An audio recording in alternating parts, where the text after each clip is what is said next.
Muy buenos días, mis hermanos. Como siempre es un gusto saludarles, dándole gracias a Dios y bendiciendo su nombre, porque se acercó a nuestra cama esta mañana, nos abrazó, nos besó y nos regala este precioso día para que hagamos mejor las cosas. ¿Qué vimos el viernes? Vimos a Pedro siguiendo a Jesús de lejos, dice la palabra. Y ese fue un error porque se sentó con los enemigos del Señor, los que estaban en contra de la palabra de Dios. 3 veces lo identificaron como seguidor de Jesús y las 3 veces lo negó. Y en una de las veces, cuenta uno de los evangelios, que no solamente lo negó diciendo no lo conozco, sino que lo alegó con maldiciones. Y Jesús, que es omnisciente, lo que significa que tiene el conocimiento de todas las cosas, reales y posibles. Es un atributo exclusivo de Dios Padre. Y podemos ver la divinidad en Jesús. Él lo sabe todo y se lo dijo a Pedro, que lo iba a negar y que lo iba a negar 3 veces. Pero no solo eso, le dio la hora en que lo iba a negar. Porque le dijo que antes de que el gallo cante, hasta le dio le identificó la hora. En ese preciso momento, fíjese, que Pedro negó a Jesús, dice que iba saliendo el Señor y lo vio. Y entonces Pedro se acordó que el Señor ya se lo había dicho. Y el verso 62 dice, y Pedro saliendo lloró amargamente. Se acordó y dice que Jesús lo vio. ¿Cómo sería? No me imagino yo cómo sería la mirada del Señor, porque yo sé que no era una mirada acusadora, sino una mirada llena de compasión, de ternura, diciéndole a Pedro, no te preocupes, yo te amo. El Señor que sabe todas las cosas. Y esa mirada produjo en Pedro arrepentimiento, fíjese. Porque se dio cuenta, Pedro sabía que había defraudado al Señor Jesús. Y más adelante vamos a ver que las palabras de Pedro, ¿se acuerda que Pedro le dijo, aunque todos te dejen, no están los discípulos ahí, pero yo dispuesto estoy a ir a la cárcel contigo, y no solo a la cárcel, a la muerte, iré por ti, le dijo. Y se cumplen esas palabras, fíjese, porque la tradición nos cuenta que cuando agarraron a Pedro ya para matarlo, no quiso morir como el Señor, crucificado, con la cabeza para arriba. Dice que lo crucificaron con la cabeza para abajo. El versículo 63 dice, y los hombres que custodiaban a Jesús se burlaban de él y le golpeaban. Fíjese, los que lo custodiaban era la guardia del templo. Eran los levitas los que estaban custodiándolo. Ellos conocían perfectamente la ley. Y mire lo que dice Levítico 19. Dice, no maldecirás al sordo y delante del ciego no pondrás tropiezo. Dice, porque dice que, vamos a leer que al Señor le vendaron los ojos. Dice, y sigue diciendo en Levítico, dice no harás injusticia, no atentarás contra la vida de tu prójimo. Y el verso 18 dice, no te vengarás ni guardarás rencor a los hijos de tu pueblo, sino amarás a tu prójimo como a ti mismo. Yo, Yahweh, la firma de Dios. Imagínense, estos levitas que le están pegando al Señor, que le están vendando los ojos, sabían todo lo que decía la ley y según ellos la guardaban. Pero aquí estamos viendo que solo lo decían, pero no lo hacían.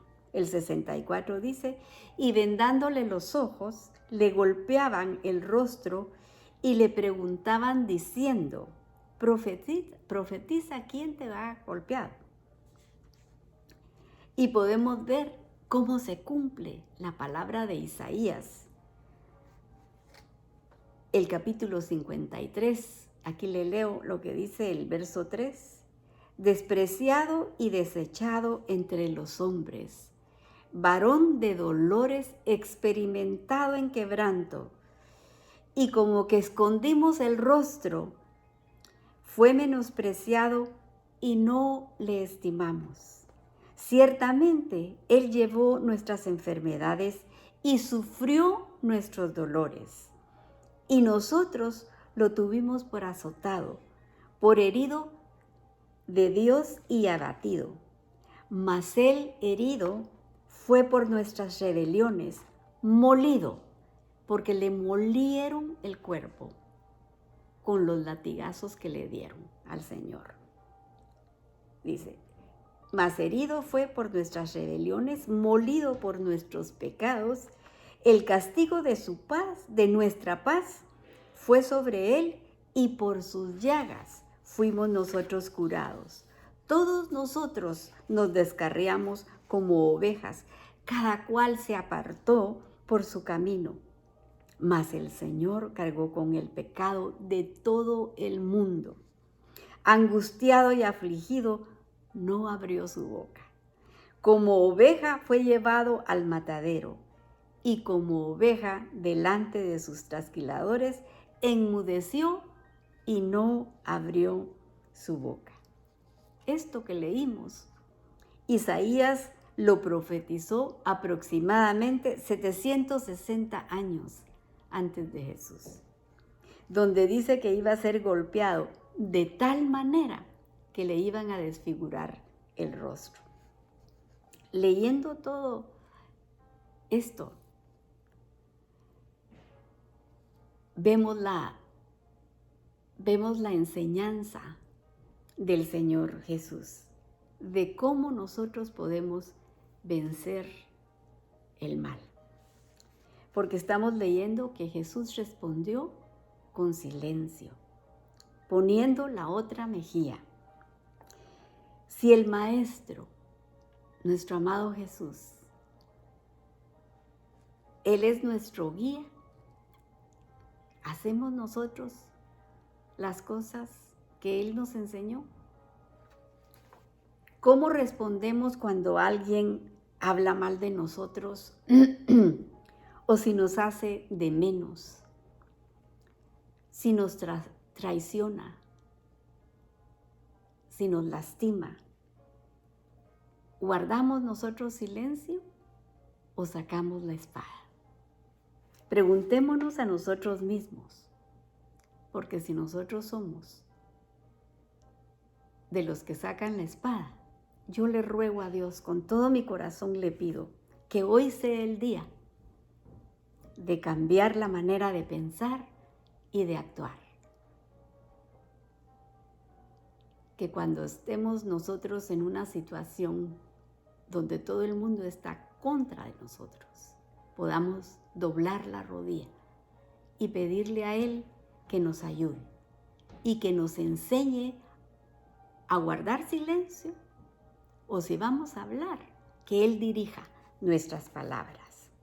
El verso 65 dice, y decían muchas otras cosas, injuriándole. Cuando era de día se juntaron los ancianos del pueblo, los principales sacerdotes y los escribas, y lo trajeron al concilio diciendo, antes de que viéramos lo que dijo, yo quisiera que fuéramos a Mateo 26, porque nos está contando este mismo relato. Lo único que él nos dice con más detalle lo que le pasó al Señor.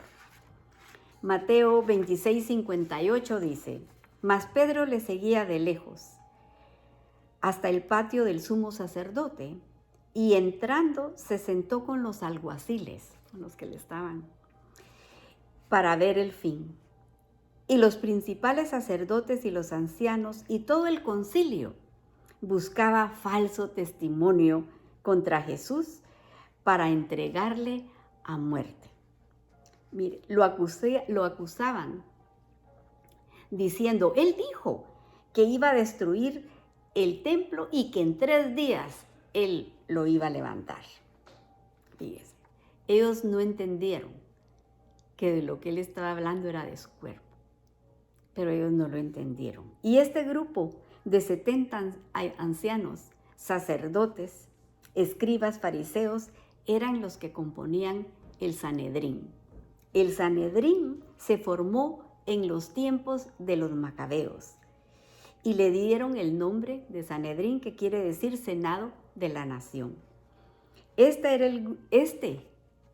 grupo del Sanedrín era el grupo encargado de enseñarle al pueblo la palabra de Dios, de enseñarle la espiritualidad que estaba escrita en la palabra de Dios. Pero la verdad era que ellos estaban sirviendo bajo un imperio corrupto. Y sabemos que siempre las mezclas, el Señor las rechazó. Y cuando se mezcla religión con política, termina en corrupción. Los escribas conocían la ley perfectamente, eran los copiadores de la palabra de Dios. Conocían todo lo que decía la palabra, pero en tiempos de Jesús estaba todo esto corrompido. Habían hasta dos sumos sacerdotes. Eso estaba prohibido. Anás y Caifás, fíjese. A uno que le correspondía estar en funciones, pero el otro lo había elegido el Imperio Romano. Había puesto al suegro también como sumo sacerdote, para que estuviera controlando todo lo que sucedía en el templo. Trabajaban para Roma porque amaban el poder, el dinero y cómo controlar y manipular a la gente. Era un grupo corrupto, fíjese. Y entre ese grupo corrupto, fíjese que habían algunos fariseos que sí eran amantes de la palabra de Dios y hacían lo que decía la palabra. Gamaliel era uno, Nicodemo, vemos que es otro, y también Simón, el fariseo que invitó a Jesús a cenar a su casa, ¿se acuerdan? Así que vemos que este grupo de ancianos no tenían nada de espiritualidad, absolutamente. Ellos ya habían decidido lo que iban a hacer con Jesús. Ellos habían decidido matarlo y solo buscaban el momento oportuno para hacerlo. Leímos en el verso 58, donde dice que ellos buscaban falso testimonio para entregarle. El verso 60 dice, y no lo hallaron, aunque muchos testigos falsos se presentaban, dice. Pero al fin vinieron dos testigos que lo acusaron y que ellos decían esto del templo, ¿verdad? Que el Señor lo iba a destruir y que lo iba a construir en 3 días. Entonces el sumo sacerdote le dice, mira, ¿no dices nada? Porque Jesús guardaba silencio. Y el sumo sacerdote le dice, mira, ¿no dices nada de todo lo que están diciendo estos? El verso 63 dice, Mas Jesús callaba. Entonces el sumo sacerdote le dijo: te conjuro por el Dios viviente, que nos digas si eres tú el Cristo, si eres tú el Mesías. Le está diciendo, te pido que bajo juramento, aquí delante todo, digas si tú eres el Mesías de Israel. En la ley dice que es pecado jurar falsamente. Y eso está en Levítico 19. Eso está prohibido. El verso 12 dice, y no jurarás falsamente por mi nombre, profanando así el nombre de tu Dios. Yo, el Señor. La firma de Dios siempre. Y en Éxodo 20 también leemos, no dirás falso testimonio. Fíjese. Y esta noche se están cumpliendo profecías. Lo que está pasando aquí con Jesús, fíjese. Porque Jesús, bajo juramento, lo dijo. Él era la Torah viviente, él no podía mentir. Guardó perfectamente todo lo que estaba escrito, fíjese. Y en el 64 dice, y Jesús le dijo, tú lo has dicho. Y además os digo que desde ahora veréis al Hijo del Hombre sentado a la diestra del poder de Dios, viniendo en las nubes del cielo. Entonces el sumo sacerdote rasgó sus vestiduras, diciendo, blasfemado, ¿qué más necesitamos de testigos? Esto que está haciendo aquí el sumo sacerdote, de rasgar sus vestiduras, no lo podía hacer el sumo sacerdote, estaba prohibido por la ley. Fíjese cómo dice Levíticos 21:10. Y el sumo sacerdote entre sus hermanos, sobre cuya cabeza fue derramado el aceite de la unción y que fue consagrado para llevar las vestiduras, no descubrirá su cabeza ni rasgará sus vestidos. En este momento en que rasgó sus vestidos, quedó destituido. Mire, y en esa noche se cumple la profecía de que Jesús se convierte en el sumo sacerdote según el orden de Melquisedec. Citando el Salmo 110. Dice, Yahweh dijo a mi Señor, siéntate a mi diestra hasta que ponga a tus enemigos por estrado de tus pies. Yahweh enviará desde Sión la vara de tu poder. Domina en medio de tus enemigos. Tu pueblo se te ofrecerá voluntariamente en el día de tu poder. En la hermosura de la santidad, desde Sión, desde el seno de la aurora, tienes tú el rocío de tu juventud.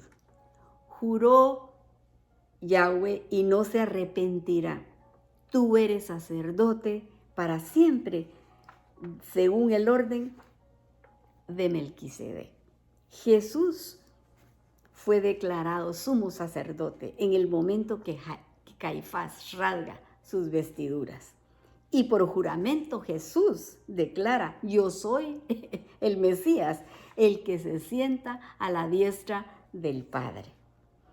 Con este Salmo 110, Jesús les está diciendo, ustedes quisieron sentar al que no le corresponde estar sentado en el trono. Ustedes quieren la gloria y el poder y por eso han planeado mi muerte.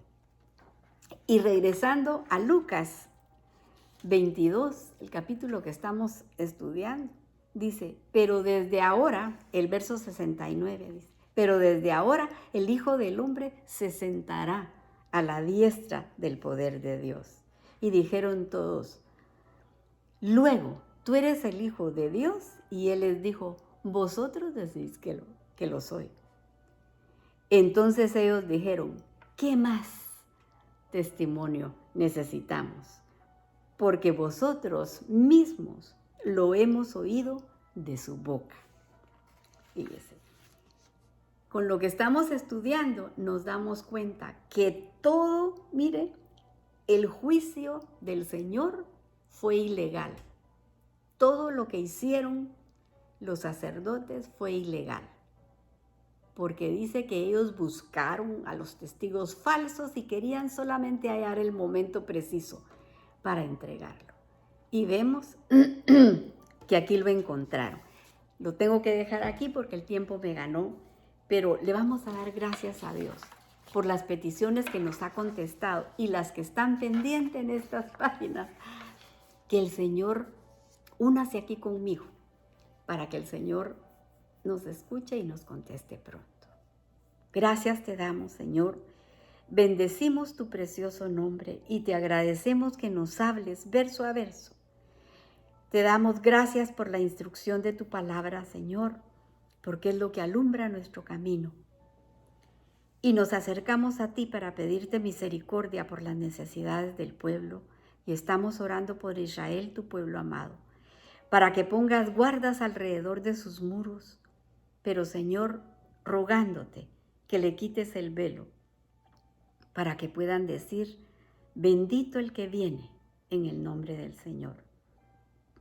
Yo oro por Guatemala, Señor, para que tú ayudes a que los líderes se acerquen a ti y puedan gobernar Guatemala con tu paz y tu justicia.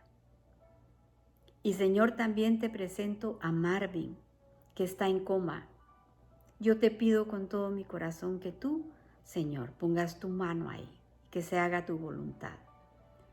También ruego por este joven, Kevin, para que seas tú con él, Señor. Ayúdalo, Padre, yo te lo pido de todo corazón y te doy gracias por Kevin, Señor. Porque es un joven que ha llevado alegría a esa casa. Oramos por Marvin Aguirre Flores. Él es tu hijo, Señor. Está diagnosticado con cirrosis. Pero apelamos a ti porque tú tienes la última palabra, Señor, pidiéndote sanidad. Te pido, Señor, por el hermano Luis Maya, para que el Señor tome el control de su vida y le traiga paz. Oramos por Mercedes, para que seas tú, mi Señor, quien le mande a la persona indicada, para que ella pueda rentar ese estudio y esté tranquila sabiendo que fuiste tú el que tomó el control. También te pido una bendición para esta jovencita Addison, que necesita liberación. Ayúdala, Padre. Por Gabriel, la mamá está rogando para que se aparte del vicio y pueda encontrar el camino para seguirte. Señor, contéstale la oración a esta mamá. Y te pongo a Leslie, a esta jovencita que te sirve con alegría, Señor. Tócala, sánala, Padre. Es tan joven. Por Gabriel, este jovencito con los riñones dañados. Sánalo completamente, Señor.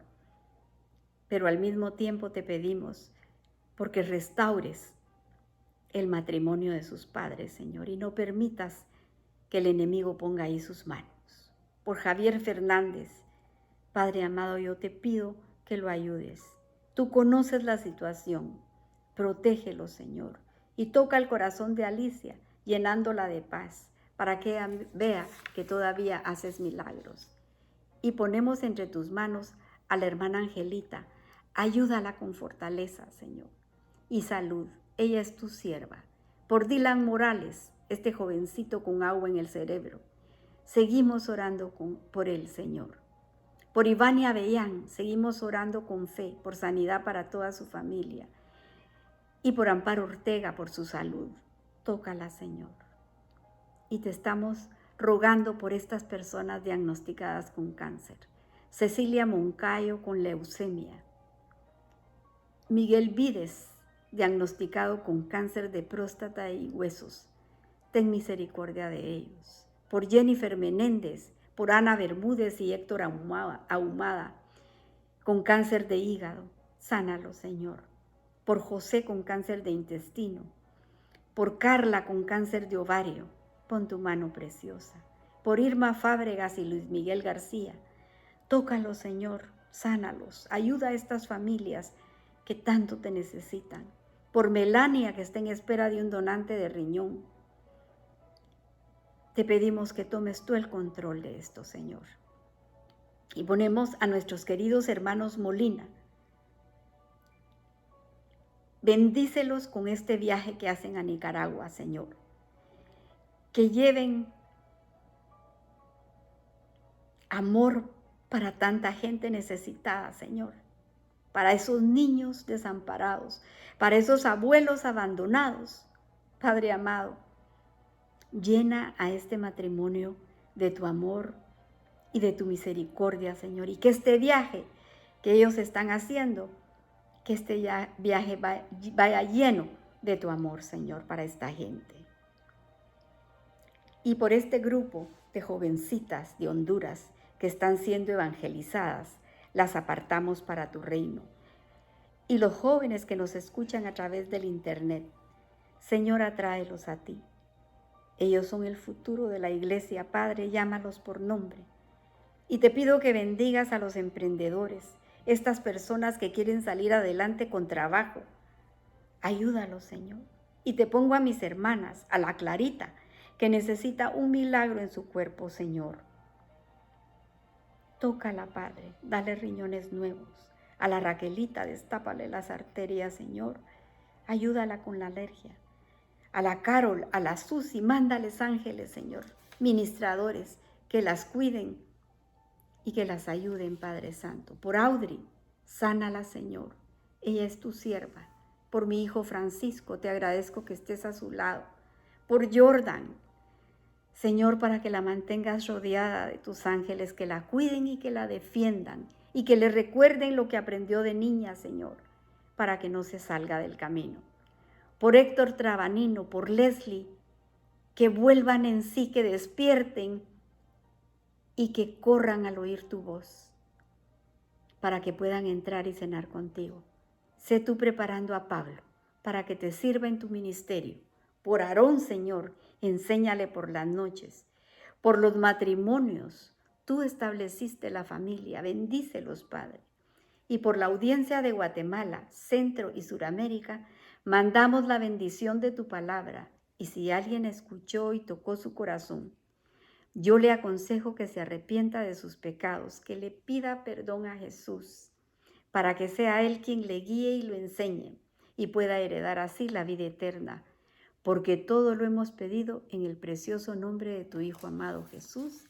Amén y amén. Que el Señor los bendiga, mis hermanos, si Él lo permite. Mañana a esta misma hora nos estamos abrazando con su preciosa palabra. Pero para el día de hoy, que Él mantenga su mano sobre la cabeza de cada uno de ustedes. Bendiciones.